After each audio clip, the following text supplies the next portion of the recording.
رحمن يا رحمن ساعدني يا رحمن.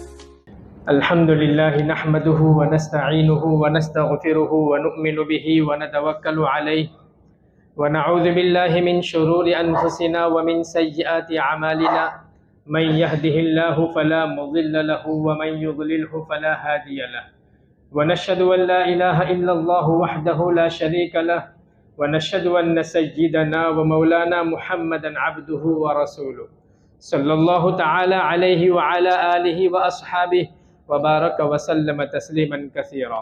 أما بعد فأعوذ بالله من الشيطان الرجيم. بسم الله الرحمن الرحيم. وإنه لتنزيل رب العالمين نزل به الروح الأمين على قلبك لتكون من المنذرين بلسان عربي مبين. صدق اللہ العظیم. بزرگان محترم اور عزیز بھائیوں اور دوستو، انبیاء علیہم السلام کے معجزات کے متعلق گزشتہ جمعہ کو بات ہوئی کہ دنیا میں کوئی نبی ایسا نہیں گزرا کہ جس کو اللہ تبارک و تعالیٰ کی طرف سے کوئی علامت، کوئی نشانی اور معجزہ نہ دیا گیا ہو کہ جسے دیکھ کر لوگ ایمان لے آتے ہیں. ہمارے نبی اور ہمارے آقا اور مولا حضرت محمد رسول اللہ صلی اللہ علیہ وسلم کو بھی معجزات عطا کیے گئے. ہمارے نبی سے پہلے جتنے انبیاء علیہم السلام تشریف لائے، ان کے معجزات کی بات یہ تھی کہ وہ معجزات خاص وقت میں خاص لوگوں کے سامنے موجود رہے. جب انبیاء دنیا سے پردہ فرما گئے تو وہ معجزات بھی لوگوں کی نظروں سے اوجھل ہو گئے. ہمارے نبی علیہ السلام کو اللہ تبارک و تعالیٰ نے جو معجزات عطا فرمائے، ان میں سب سے بڑا جو معجزہ تھا وہ وحی خداوندی تھا. اللہ تعالیٰ کا کلام تھا جو جبرائیل امین کے واسطے سے نازل کیا گیا. ہمارے نبی کے اس معجزے کی خاصیت یہ تھی کہ جب اللہ کے نبی موجود تھے اس وقت بھی یہ معجزہ تھا اور لوگ دیکھ کر ایمان لے آتے تھے، سن کر اور سمجھ کر حلقہ بغوش اسلام ہوتے تھے. اللہ کے نبی کے پردہ فرمانے کے بعد بھی یہ معجزہ موجود ہے اور قیامت تک یہ موجود رہے گا اور لوگ اسلام میں داخل ہوتے رہیں گے. یہ معجزہ اللہ تعالیٰ کی نشانی ہے اور قیامت تک یہ معجزہ باقی رہے گا. اس معجزے کی خاصیت یہ تھی کہ جب یہ قرآن اللہ کے نبی کے دور میں نازل ہوا تو اس وقت کا جو ماحول تھا وہ بت پرستانہ ماحول تھا، شرک کا ماحول تھا، اور وہ لوگ اپنے آپ کو فصیح اور بلیغ سمجھتے تھے، زبان کے ماہر سمجھتے تھے، اپنے آپ کو عرب اور دوسرے لوگوں کو عجم اور گنگا کہتے تھے.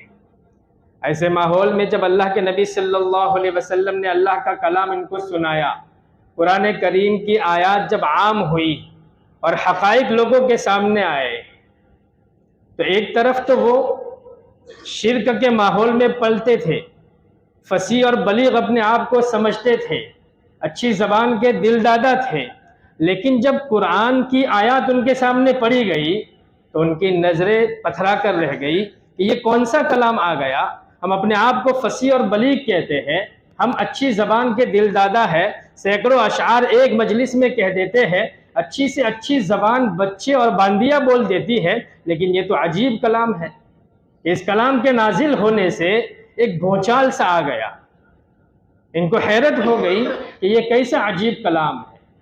حالانکہ اس کلام کے نازل ہوتے ہی ایک طرف تو مخالفت ایسی تھی کہ انہوں نے اللہ کے نبی صلی اللہ علیہ وسلم کو ستایا، اللہ کے نبی صلی اللہ علیہ وسلم کی مخالفت کی، اللہ کے نبی کو کہیں مجنون اور دیوانہ کہا تو کبھی شاعر کہا، کبھی کاہن کہا، کبھی ساحر اور جادوگر کہا. لیکن یہی کہنے والے کہ دوسروں کو یہ تلقین کرتے تھے کہ محمد ہمارے زمانے میں ہے، اس کے پاس سے گزرنا نہیں، راستے سے کوئی جاتا تھا تو ہاتھ میں روئیہ لے کر کھڑے رہتے اور لوگوں سے کہتے کہ ان کے کلام کو سننا مت، ان کے کلام میں جادو ہے، کانوں میں روئیہ ٹھوس دینا. لیکن یہی مخالفت کرنے والے مخالف لوگ تنہائی میں، رات میں، اندھیرے میں اللہ کے نبی صلی اللہ علیہ وسلم کے مکان کے قریب جا کر اللہ کے نبی کا کلام سنتے تھے، کیونکہ اچھی زبان کے دل دادا تھے نا، اچھا کلام سننے کے شوقین تھے، اور یہ تو رب کا کلام تھا، اللہ کا کلام تھا، تو جب سنتے تھے تو ایک عجیب حلاوت ان کو محسوس ہوتی تھی، تو اگرچہ مخالفت کرتے تھے لیکن سننے پر مجبور بھی ہو جاتے تھے۔ ابو جہل کے متعلق آتا ہے کہ ابو جہل اور سفیان ابن ابی حرب، جو ابھی تک اسلام نہیں لائے تھے، اور تیسرے اخنس بن شریق، یہ تینوں اللہ کے نبی صلی اللہ علیہ وسلم کے مخالف تھے، اور دل میں یہ بات تھی کہ کسی کو ان کا کلام سننے نہیں دینا ہے، لوگوں کی ذہن سازی کرتے تھے، لیکن رات کی تنہائی میں اللہ کے نبی صلی اللہ علیہ وسلم کے مکان کے قریب جا کر دیوار سے کان لگا کر اللہ کے نبی کا کلام سنتے تھے۔ ایک رات میں ایسا ہوا کہ تینوں رات کے اندھیری میں اپنے گھر سے چلے اور اللہ کے نبی کے مکان کے قریب کان لگا کر سن رہے تھے۔ تہجد کا وقت ہوتا تھا، رات کا سناٹا اور رات کی تنہائی ہوتی تھی، اور ایک طرف نبی کے زبان سے کلام صادر ہوتا تھا، تو کتنا مزہ آتا ہوگا، حلاوت اور تراوٹ میں اور ہی لذت ہوتی ہوگی، سننے میں محو ہوتے تھے، یہاں تک کہ صبح ہو جاتی تھی۔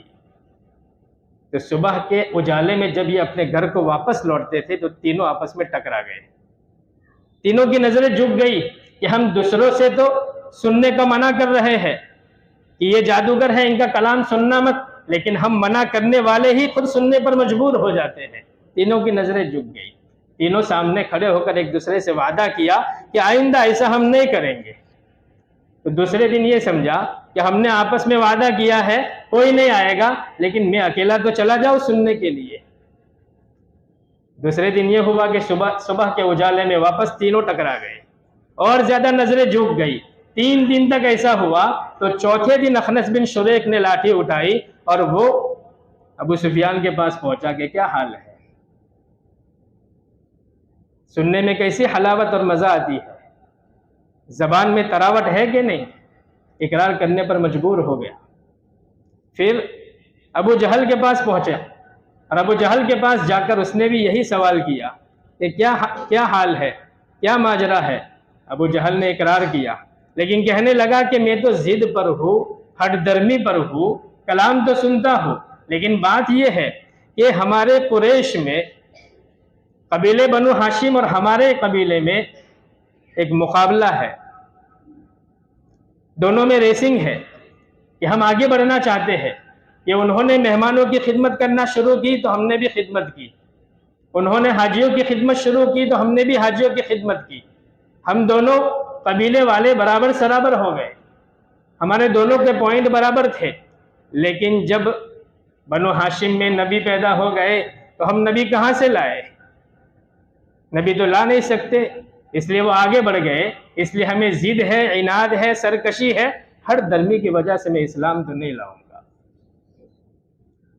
تو حق سمجھتے تھے کہ یہ اللہ کا کلام ہے، اللہ کی طرف سے نازل ہوا ہے، لیکن ضد اور ہر درمی کی وجہ سے وہ اسلام کو قبول نہیں کرتے تھے۔ اسی کو کہتے ہیں برادری واد، کہ آپس میں قبیلے ایک دوسرے سے آگے بڑھنے کی ہوڑ میں ہر درمی کی وجہ سے اسلام نہیں لاتے تھے۔ اسی برادری واد نے ان کو اسلام قبول کرنے سے روکے رکھا۔ یہ اللہ کا کلام ضرور ہے، لیکن ہم ضد اور عناد کی وجہ سے اسلام میں داخل نہیں ہو گئے۔ قبیلے دوس کے سردار طفیل بن عمرو دوسی رضی اللہ عنہ مکہ میں آئے۔ جو مخالفین تھے وہ اسی طاق میں رہتے تھے، راستوں پر کھڑے رہتے تھے کہ کوئی محمد کے پاس جائے نہیں، اگر محمد کا کلام سن لیا تو وہ اثر کیے بغیر نہیں رہے گا۔ تو جب طفیل بن عمرو دوسی مکہ میں آئے تو ان کے پاس بھی مخالفین گئے اور ان سے کہا کہ دیکھنا، ہمارے یہاں ایک جادوگر ہے جس کا نام محمد ہے، جب وہ کوئی بات کرتا ہے تو سننے والا اسی کا ہو کر رہ جاتا ہے، تو تم ایک کام کرنا، ان کے پاس جانا ہی نہیں، لیکن قریب سے گزرنے کا موقع ہو تو کانوں میں روئی ٹھوس لینا۔ اور ان کے ہاتھوں میں روئی رکھتے تھے اور جانے والے کو دیتے تھے، گزرنے والے کو دیتے تھے۔ تو طفیل بن عمرو دوسی خالی ذہن تھے، بات ان کی مان لی، کئی دن تک تو اسی پر جمے رہے، لیکن ایک مرتبہ کعبۃ اللہ کے پاس گئے تو قریب میں اللہ کے نبی صلی اللہ علیہ وسلم نماز پڑھ رہے تھے۔ ان کے دل میں خیال آیا کہ میں اپنے قبیلے کا سردار، اور میرے اندر اتنی تمیز بھی نہیں کہ میں اچھے اور برے کی تمیز کر سکوں، سن تو لوں، اگر ٹھیک ہوگا تو قبول کر لوں گا، اور اگر ٹھیک نہیں ہوا تو میں تمیز کر سکتا ہوں، قبول کیوں کروں گا؟ یوں کہہ کر کانوں سے روئیاں نکالی اور اللہ کے نبی کے کلام کو سننے میں محو ہو گئے۔ کلام کانوں میں پڑتا گیا، دل میں اثر کرتا گیا، حقائق دل میں اترتے گئے۔ نماز سے اللہ کے نبی فارغ ہوئے تو اللہ کے نبی نے اور صورتیں ان کو سنائی، جیسے جیسے صورتیں ان کے کانوں میں پڑتے گئی، حقیقت ان کے دل میں اترتے گئی۔ اللہ کے نبی نے اپنی زبان یعنی اللہ کے کلام کو روکا، فوراً ہی وہ کلمہ شہادت کو پڑھ لیے، لا الہ الا اللہ محمد الرسول اللہ، ہلکا بگوش اسلام ہو گئے۔ پھر انہوں نے اللہ کے نبی سے کہا کہ اللہ کے نبی، میں اپنی طرف سے بھی اور اپنی قوم کی طرف سے بھی بیعت لیتا ہوں، لیکن آپ میرے لیے دعا کیجئے کہ اللہ تعالیٰ مجھے کوئی نشانی دے دے، تاکہ میں اپنے قوم کے سامنے جا کر اس نشانی کو بتا سکوں کہ میں سچے نبی کے پاس سے آیا ہوں اور اس کے اوپر اللہ کا کلام اترتا ہے۔ اللہ کے نبی نے اللہ سے دعا کی کہ یا اللہ ان کو کوئی علامت اور نشانی دے دیجیے۔ تو اللہ تبارک و تعالیٰ نے ان کو ایک نشانی دی کہ جب یہ واپس جا رہے تھے، راستے میں سفر میں رات کا وقت تھا، تو اندھیرے میں خود بخود لائٹ ہو گئی کہ ان کے پیشانی کے اوپر ٹارچ نما ایک روشنی نکلنے لگی کہ راستے کی اندھیری چھٹ گئی، اور یہ لائٹ ان کے پیشانی سے نکلتی تھی۔ انہوں نے سوچا کہ یہ اللہ تعالیٰ کی طرف سے علامت نشانی ضرور ہے، لیکن کہیں میری قوم کے لوگ مجھے اس کے متعلق یوں نہ کہے کہ یہ تو مسئلہ کر کے آیا ہے۔ مسئلہ یعنی چہرے کو بگاڑنا، شکل کو خراب کرنا، اس کو کہیں مسئلہ نہ سمجھ لے، اے اللہ اس نشانی کو کسی اور جگہ پر تبدیل کر دیجیے۔ تو اللہ تبارک و تعالیٰ نے ان کے ہاتھ میں جو عصا تھا، لاٹھی تھی، اس روشنی کو لاٹھی کے کونے میں تبدیل کر دی۔ جب یہ اپنی قوم کے پاس پہنچے تو اس لاٹھی کے کونے سے روشنی نکلتی تھی، لوگ اس روشنی پر ہاتھ رکھتے تھے تو ہاتھ کے اندر کا گودا بھی نظر آتا تھا۔ شروع میں تو لوگ اسلام نہیں لائے، ابو ہریرہ رضی اللہ عنہ اسلام میں داخل ہوئے، لیکن اللہ کے نبی کے مدینہ منورہ ہجرت فرمانے کے بعد ان کے قبیلے کے 70 یا 80 آدمی ان کی وجہ سے اسلام میں داخل ہوئے۔ تو محترم بزرگوں، یہ اللہ تعالیٰ کا کلام ہے جو اللہ تعالیٰ کی طرف سے نبی پر نازل ہوا ہے، اور اس کلام کا ایک اعجاز ہے کہ اللہ کے نبی کے دور میں بھی یہ معجزہ موجود تھا، اور تا قیامت یہ نشانی اور علامت کے طور پر باقی رہے گا۔ اس وقت بھی لوگ دیکھ کر، سن کر، سمجھ کر اسلام میں داخل ہوتے رہے، اور قیامت تک انشاءاللہ تعالی امت میں اضافہ ہوتا رہے گا۔ یہ اللہ تعالیٰ کے کلام کا اعجاز ہے۔ اعجاز کس وجہ سے؟ اس کی وجوہات میں سے پہلی وجہ کہ اللہ تبارک و تعالیٰ نے نبی پاک صلی اللہ علیہ وسلم کو، نبی پاک صلی اللہ علیہ وسلم پر اس کو اتارا۔ یہ اللہ کے نبی صلی اللہ علیہ وسلم کی رسالت کی دلیل ہے۔ کیسے؟ کہ اللہ کے نبی صلی اللہ علیہ وسلم نے پچھلے انبیاء کے واقعات اور پچھلی قوموں کے حالات لوگوں کے سامنے ایسے کھول کر بیان کیے، اور اتنے سچ اور 100% صحیح کہ کسی کو اس میں انگلی رکھنے کی مجال نہیں۔ حالانکہ نبی یہ امی تھے، کوئی پڑھے لکھے نہیں تھے، کسی استاد کے پاس شاگردی حاصل نہیں کی تھی، کسی راہب کے پاس کوئی مدت رہے نہیں تھے۔ جو امی نبی پچھلی امت کے واقعات کو اور پچھلے انبیاء کے حالات کو 100% سچا بیان کرے، تو اس نبی کی رسالت کی یہ دلیل ہے کہ اس نبی کے اوپر کہیں سے خبر آتی ہے، اس کے ذریعے سے وہ لوگوں کو سناتے ہیں کہ اللہ تبارک و تعالیٰ کی طرف سے ان پر وحی اترتی ہے، اور وہ اللہ ہی کے کلام کو لوگوں کے سامنے بیان کرتے ہیں، اور اسی واقعات کو جو ان کو بتائے جاتے ہیں وہ لوگوں کے سامنے سناتے ہیں۔ تو یہ واقعات کی تفصیل بتانا یہ اللہ کے نبی کے سچ ہونے کی دلیل ہے۔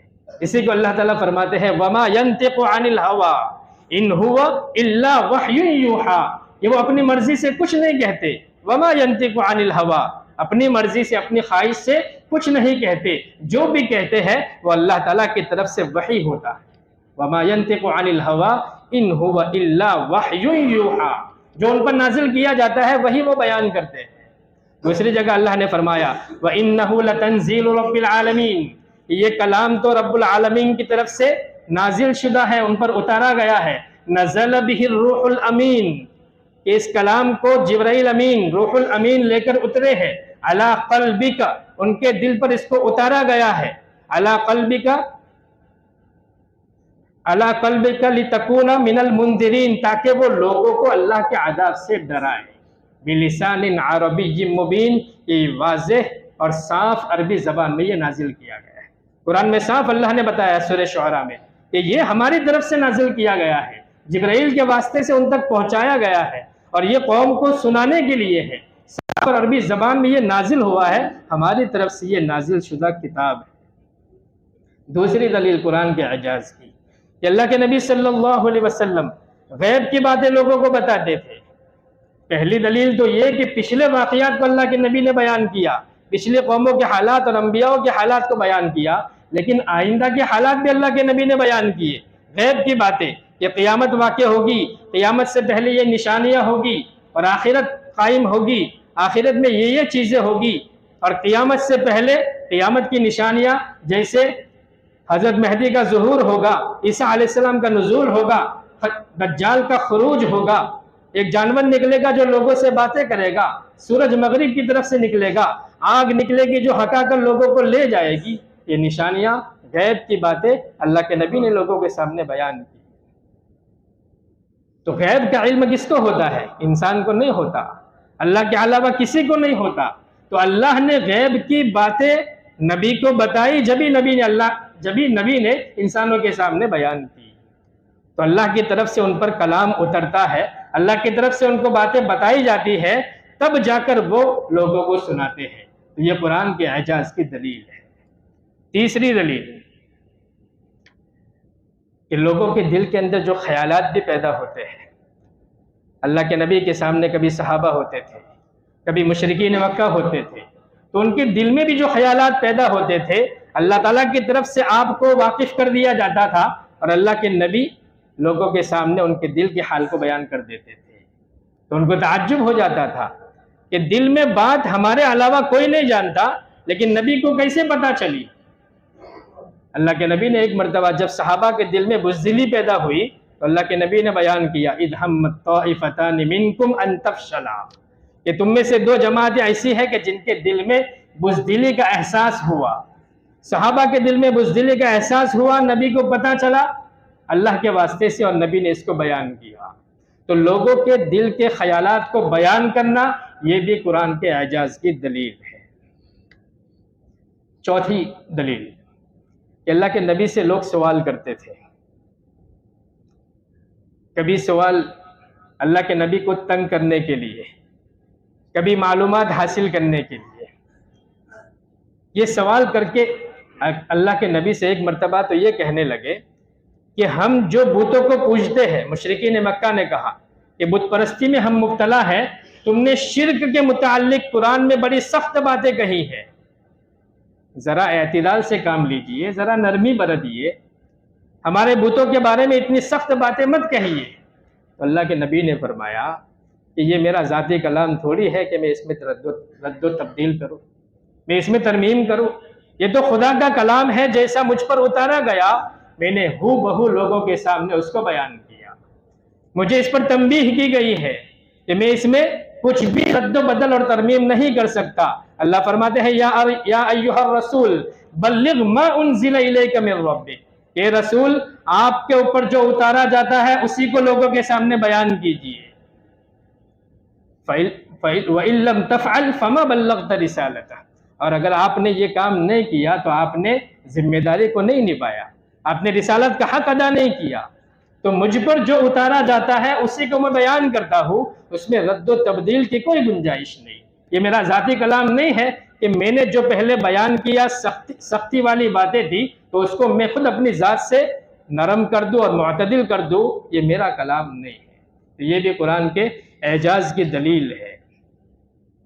اس لیے اللہ تبارک و تعالیٰ نے بڑی سخت بات ایک جگہ پر کی کہ وَلَوْ تَقَوَّلَ عَلَيْنَا بَعْضَ الْأَقَاوِيلِ، کہ اگر پیغمبر ہماری طرف کوئی بات کو منسوب کرے، ولو تقول علینا بعض الاقاویل، کوئی غلط بات منسوب کرے، لأخذنا منہ بالیمین، تو ہم ان کا ہاتھ پکڑ لیں گے، لأخذنا منہ بالیمین لقطعنا منہ الوتین، ہم ان کی شہرت کو کاٹ دیں گے، لقطعنا منہ الوتین فما منکم من احد عنہ حاجزین، اور پھر ہمارے سے پیغمبر کو کوئی بچا نہیں سکتا۔ کتنی سخت بات کہ اللہ کے نبی برگزیدہ، ان پر کلام اتارا جا رہا ہے، اور اللہ کے نبی رسالت کو جو اللہ تعالیٰ کی طرف سے آپ کو ذمہ داری دی گئی ہے اس کو لوگوں تک پہنچا رہے ہیں، لیکن اللہ کے نبی کے ذریعے سے امت کو بتایا جا رہا ہے کہ اتنے معتمد ہے یہ، ان پر مکمل اعتماد اور بھروسہ ہے، لیکن اگر کسی بات میں خیانت کر دی تو ان کے ساتھ بھی یہ معاملہ ہوگا کہ ہم ان کا ہاتھ پکڑ لیں گے، ان کی شہرت کو کاٹ لیں گے، اور ہم سے کوئی بچا نہیں پائے گا۔ دنیا کا بھی کوئی عہدہ ہو تو کوئی غیر معتمد شخص کو وہ عہدہ دینا نہیں چاہتا، جس پر مکمل اعتماد اور بھروسہ ہو اسی کو وہ عہدہ دیا جاتا ہے، کسی خائن خیانت کرنے والے کو عہدہ نہیں دیا جاتا۔ اور یہ تو رسالت کا عہدہ ہے، پیغمبر ہے، اللہ کا کلام دوسروں تک پہنچانا ہے، تو نعوذ باللہ کہ اللہ کے نبی خیانت کرنے والے تھے، غیر معتمد کو یہ عہدہ دیا جا سکتا تھا؟ اللہ تبارک و تعالیٰ کو مکمل یقین تھا، پھر بھی اللہ رب العزت نے امت کو بتانے کے لیے کہ نبی خیانت نہیں کر سکتا، لیکن اگر ہوئی تو بھی ہم نبی کے ساتھ یہ معاملہ کریں گے۔ تو یہ اللہ تبارک و تعالیٰ کی طرف سے نازل کردہ قرآن ہونے کی یہ دلیل ہے، یہ اللہ ہی کی طرف سے اتارا گیا ہے، یہ ان کا ذاتی کلام نہیں ہے، اس میں یہ خیانت نہیں کر سکتے۔ پانچویں دلیل کہ اللہ رب العزت نے کلام اتارا ہے اور اللہ رب العزت نے اس کا اقرار کیا ہے اور اس کی حفاظت کا وعدہ بھی کیا ہے۔ اِنَّا نَحْنُ نَزَّلْنَا الذِّكْرَ وَإِنَّا لَهُ لَحَافِظُونَ، کہ اس قرآن کو ہم ہی نے اتارا ہے اور ہم ہی اس کی حفاظت کرنے والے ہیں۔ تو صدیاں گزر گئی، نہ زیر و زبر کی کوئی تبدیل آئی، نہ آیات کی ترتیب میں کوئی تبدیل آئی، نہ صورتوں کی ترتیب میں کوئی تبدیل آئی، کہ جیسا اترا تھا ہو بہو موجود ہے اور قیامت تک وہ موجود رہے گا جب تک اللہ کی مرضی ہوگی۔ تو یہ وَإِنَّهُ لَتَنزِيلُ رَبِّ الْعَالَمِينَ اِنَّا نَحْنُ نَزَّلْنَا الذِّكْرَ وَإِنَّا لَهُ لَحَافِظُونَ، یہ قرآن کے اعجاز کی دلیل ہے کہ اللہ نے اتارا ہے اور اللہ ہی اس کی حفاظت کر رہے ہیں۔ چھٹی دلیل کہ اللہ رب العزت نے اس کلام کو اتارا۔ دیکھا جائے تو اس کلام کے صفحات 2، 4 یا 10، 20 صفحات نہیں ہیں، پورے 30 پارے ہیں، اور 30 پاروں کے کئی صفحات ہوتے ہیں، کئی صورتیں، 114 اس میں صورتیں ہیں، لیکن اللہ رب العزت نے اس کو یاد کرنا اتنا آسان کر دیا کہ چھوٹے بچے سے لے کر بڑے بوڑھے بھی اس کو آسانی سے یاد کر لیتے ہیں، اپنے دماغ اور اپنے سینوں میں محفوظ کر لیتے ہیں۔ دنیا کی کون سی ایسی کتاب ہے کہ جس کو اتنی آسانی سے یاد کر لیا جاتا ہو؟ دوسری مذہبی کتابیں بھی ہیں، رامائن ہے، گیتا ہے، اور زبور، انجیل، توریت ہی کو لے لیجئے کہ کتنے ان کے یاد کرنے والے، ہزاروں میں 1-2 ہوں گے، اور یہاں تو لاکھوں کروڑوں یاد کرنے والے ہیں اور آسانی سے اس کو پڑھ لیتے ہیں۔ اور یہ تو میں نے حفظ کی بات کی، ناظرہ پڑھنے والے تو بے شمار ہیں کہ صحیح الفاظ کی ادائیگی کے ساتھ کروڑوں بے شمار لوگ اس کو اچھی طرح سے پڑھ لیتے ہیں، اور دوسری مذہبی کتابوں میں سینکڑوں ہزاروں میں کوئی ایک آدھ ملتا ہوگا۔ اپنی مذہبی کتاب کو اچھے انداز سے پڑھنے والے بھی دنیا میں موجود نہیں ہیں۔ تو یہ اللہ تبارک و تعالیٰ کی نازل کردہ کتاب، اللہ کا کلام، اس کا اعجاز ہے کہ اللہ رب العزت نے اللہ کے نبی صلی اللہ علیہ وسلم پر اتارا۔ اللہ کے نبی اگرچہ پردہ فرما گئے، اللہ کے نبی ہمارے نظروں سے اوجھل ہو گئے، لیکن اللہ تبارک و تعالیٰ نے اس اعجاز کو قیامت تک باقی رکھا ہے کہ اللہ کے نبی کے دور میں بھی لوگ سن کر، دیکھ کر، سمجھ کر ایمان لائے اور قیامت تک ایمان لاتے رہیں گے۔ اس کلام پاک کو اللہ رب العزت نے ہماری ہدایت کے لیے بھیجا ہے۔ اللہ تبارک و تعالیٰ اس قرآن کے ذریعے سے ہمیں ہدایت عطا فرمائے، اور جس کا اس سے جتنا لگاؤ ہوگا اتنی ہی برکتیں اس کو حاصل ہوگی۔ اللہ تبارک و تعالیٰ ہمیں اس سے لگاؤ رکھنے کی اور دل کی گہرائی کے ساتھ اس سے تعلق رکھنے کی توفیق عطا فرمائے، آمین یا رب العالمین۔ وآخر دعوانا ان الحمد للہ رب العالمین۔ Subscribe now and press the bell icon. Never miss an update.